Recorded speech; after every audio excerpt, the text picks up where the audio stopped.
La parole est à Madame Michèle Tabarot. Merci, Monsieur le Président. Ma question s'adresse à Monsieur le Premier ministre.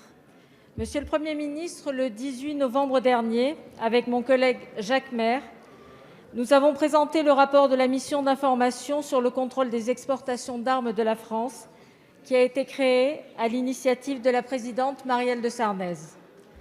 Pendant 18 mois, nous avons réalisé 4 déplacements et rencontré de très nombreux acteurs, experts, industriels, ONG et institutionnels. Ce travail nous a permis de parvenir à un constat équilibré de la situation. Nous avons ainsi rappelé l'importance des exportations d'armes pour l'autonomie stratégique de notre pays. Mais nous avons aussi relevé des manques qui nous ont conduits à faire 35 propositions, comme une clause systématique de non-réexportation des armes de petit calibre, pour que des armes vendues par la France ne puissent pas se retourner un jour contre la France, ou encore celle visant à donner un plus grand rôle au Parlement dans le contrôle des exportations d'armement. En effet, nous avons constaté que la France est le seul pays occidental à ne pas impliquer ses parlementaires dans ce domaine. Les États-Unis, la Suède, la Grande-Bretagne et bien d'autres sont parvenus depuis longtemps à concilier des ventes d'armes avec la transparence. La France doit faire de même. C'est pour cela que nous demandons la création d'une délégation parlementaire au contrôle des exportations d'armement.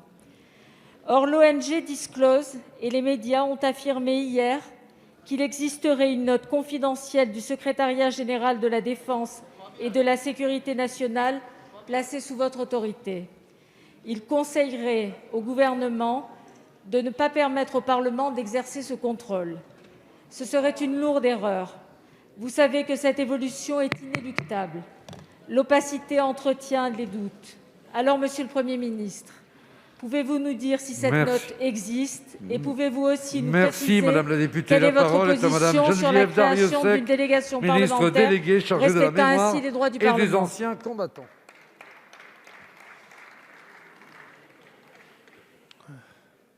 Merci, Monsieur le Président. Madame la députée. Dans votre intervention, vous évoquez les éléments mentionnés dans un article de presse dont vous comprendrez parfaitement qu'au regard de la législation sur le secret de la défense nationale, je ne les commenterai pas.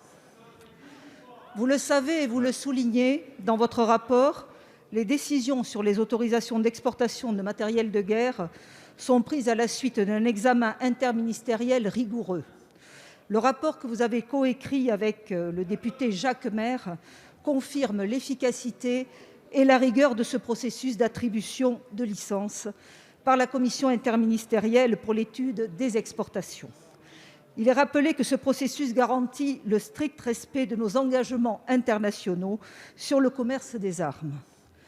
Depuis 1998, le ministère des Armées remet chaque année à la représentation nationale un rapport détaillant les exportations d'armement de la France. Et depuis 3 ans, le format et le contenu de ce rapport ont largement évolué pour offrir davantage de clarté et de lisibilité et ainsi répondre à l'exigence de transparence.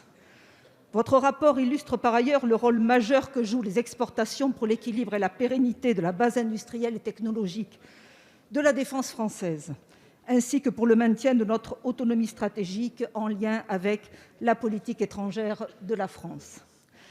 Il aborde également, bien sûr, la place jouée par les exportations des matériels de guerre dans la réponse apportée aux besoins légitimes de certains États partenaires de renforcer leur sécurité dans un contexte international lourd de menaces. Vous y préconisez un certain nombre d'évolutions, 35 propositions, qui sont étudiées avec attention par le gouvernement. Vous connaissez notre disponibilité pour travailler sur ces sujets dans le cadre des principes constitutionnels de séparation des pouvoirs, des prérogatives de l'exécutif pour la conduite de la politique étrangère et de la préservation des secrets protégés par la loi. Merci. La parole est à Monsieur Jean-Louis Bourlanges.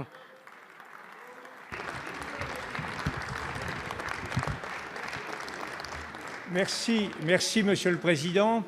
Ma question